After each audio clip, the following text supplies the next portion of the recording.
Halo, selamat pagi para penonton sekalian. Salam damai sejahtera untuk kita semua. Salam sehat. Jumpa lagi di Channel Media Belajar, Mr. Sran.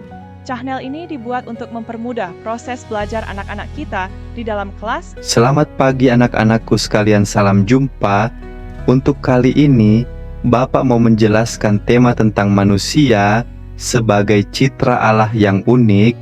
Maka sebelum kita masuk dalam materi, kita perlu sadari bahwa ada perubahan-perubahan yang dialami oleh para peserta didik kelas 7. Perubahan itu dalam berbagai aspek lainnya pada dirimu, baik perubahan fisik maupun psikis. Sebab Anda mulai memasuki masa transisi antara masa kanak-kanak dan masa dewasa yang tidak jarang diwarnai dengan kebingungan dan kegelisahan tentang siapa dirinya yang sesungguhnya. Oleh karena itu, sejak awal mereka perlu dibimbing agar mampu menemukan, menerima, dan memposisikan diri dalam pergaulan dengan teman-temannya maupun dalam upaya dirinya mengembangkan diri. Dengan merefleksikan pesan dari kitab suci, mereka diharapkan mampu menemukan jawaban yang dapat membuka pemahaman dirinya secara lebih luas dan mendalam, yakni bahwa mereka adalah pribadi yang unik, yang dikasihi Allah. Mereka adalah pribadi yang mulia dan berharga serta yang dipanggil memancarkan realitas Allah dalam hidupnya. Dengan demikian, sikap menerima dan bersyukur itu akan memotivasi diri untuk melakukan tindakan untuk mewujudkan imannya atas keunikan dirinya itu dalam kehidupan sehari-hari. Yang pertama, berkaitan dengan itu, ada beberapa penegasan tentang materi aku citra Allah yang unik. 1. Tak ada seorang manusia pun yang sama satu dengan yang lainnya. Bahkan orang yang disebut kembar identik pun memiliki beberapa hal yang berbeda satu terhadap yang lain. 2.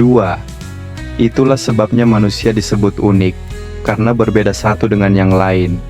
3. Perbedaan manusia satu dengan yang lain itu bisa meliputi banyak aspek: fisik, psikis, kebiasaan, keinginan, dan sebagainya. 4. Perbedaan itu bisa disebabkan faktor genetika kedua orang tua. Sebagai contoh, kalau kedua orang tua berambut keriting, hampir dipastikan anaknya berambut keriting. Bisa juga disebabkan faktor kebiasaan. Contoh, anak yang orang tuanya pemain basket dan sejak kecil sering diajak berlatih basket, tentu dia akan senang bermain basket, bahkan bisa jadi bercita-cita menjadi pemain basket. Selain kedua faktor tersebut, masih banyak faktor lain yang bisa menyebabkan seseorang itu menjadi unik.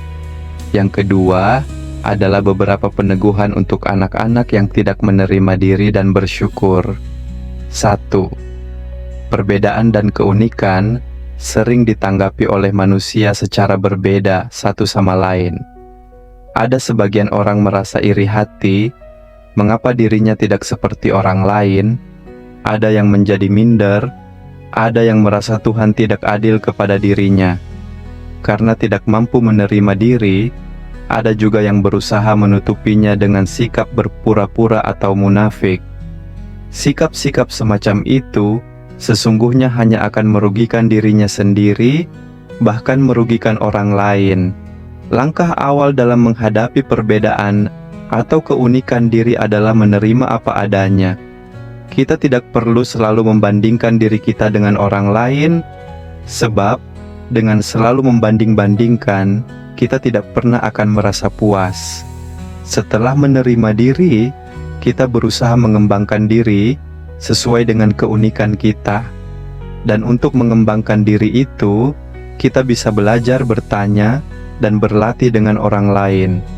Yang ketiga, penegasan berkaitan dengan kisah penciptaan, bahwa kita manusia ciptakan secitra dengan Allah.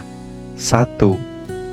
Dalam kisah penciptaan, dikatakan bahwa manusia, baik perempuan maupun laki-laki, diciptakan menurut gambar dan rupa Allah. Tetapi segambar dan serupa dengan Allah tersebut bukan dalam arti fisik jasmania, sebab Allah adalah roh. 2. Manusia segambar dan serupa dengan Allah, terutama dalam pikiran dan kehendak.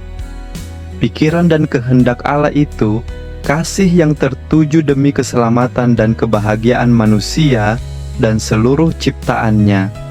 Manusia dipanggil untuk mampu memancarkan pribadi Allah yang penuh kasih kepada manusia dan segenap ciptaannya dalam pikiran, perkataan, dan perbuatan sehari-hari.